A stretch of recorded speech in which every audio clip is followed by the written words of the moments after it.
Fred Wallace Haise Jr. has spent over 5 decades in the service of his country, both publicly and privately, as one of the most revered and respected figures in aviation and aerospace history. An integral part of the Apollo space program, Fred Haise was a backup crew member on the celebrated Apollo 8, 11, and 16 missions. Haise would become a household name, however, as a crew member of the famed Apollo 13 lunar mission, a mission initially marred by trouble, but which ultimately stands as one of the greatest examples of human ingenuity, teamwork, and courage of all time. The Apollo 13 mission was an incredible journey, but it would be only one among many incredible journeys for Fred Haise. Haise received his Naval Aviator wings in 1954. While serving as a pilot in the Marine Corps, this Biloxi, Mississippi native also earned his engineering degree from the University of Oklahoma. Soon after, he began flying missions for NASA while continuing to serve as a fighter pilot in the Air Force. Haise relocated to Dryden Flight Research Center in 1963, where he piloted many high-performance and experimental aircraft, including the M2 F-1 lifting body aircraft, flight research that contributed significantly to the development and design of the Space Shuttle Orbiter. Haise's career would take an historic turn in 1966, however, when he would be selected by NASA to become one of the first 19 Apollo astronauts. We've had a problem here. We've had a hardware restart. I don't know what it was. Okay. Houston, we've had a problem.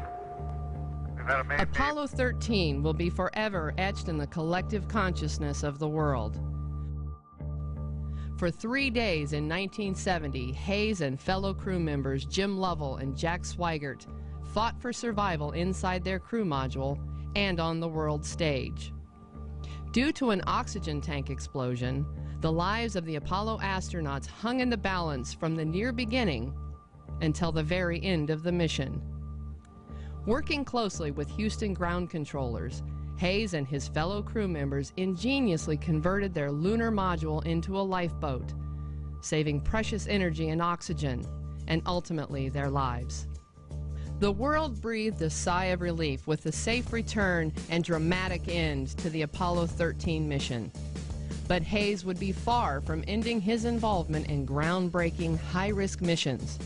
Missions that would help usher in a new generation of space exploration. After attending Harvard Business School in 1972, Haise returned to Dryden Flight Research Center to work on a new, reusable space aircraft being tested by NASA, the Space Shuttle Orbiter. In 1977, Haise and fellow NASA astronaut Gordon Fullerton would take part in another series of risky proof-of-concept flying missions known as approach and landing tests. After years of research and development, the shuttle orbiter was finally ready for a real-life flight and landing test.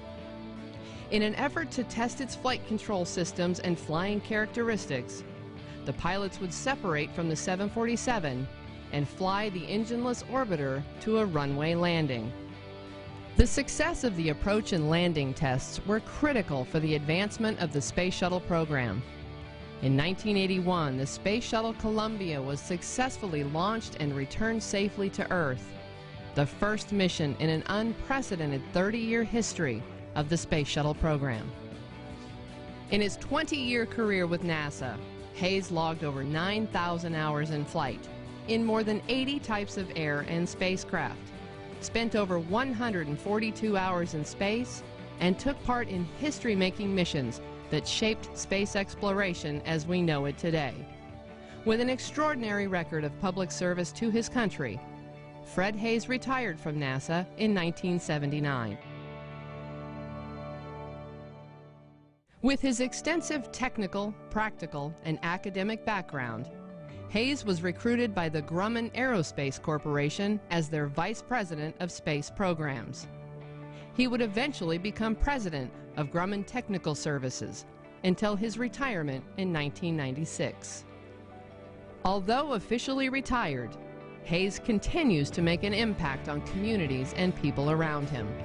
As a public speaker, as a counselor for child burn victims, as a board member of Infinity Science Center, a nonprofit NASA partner formed to raise money for a learning center at Stennis Space Center in his home state of Mississippi.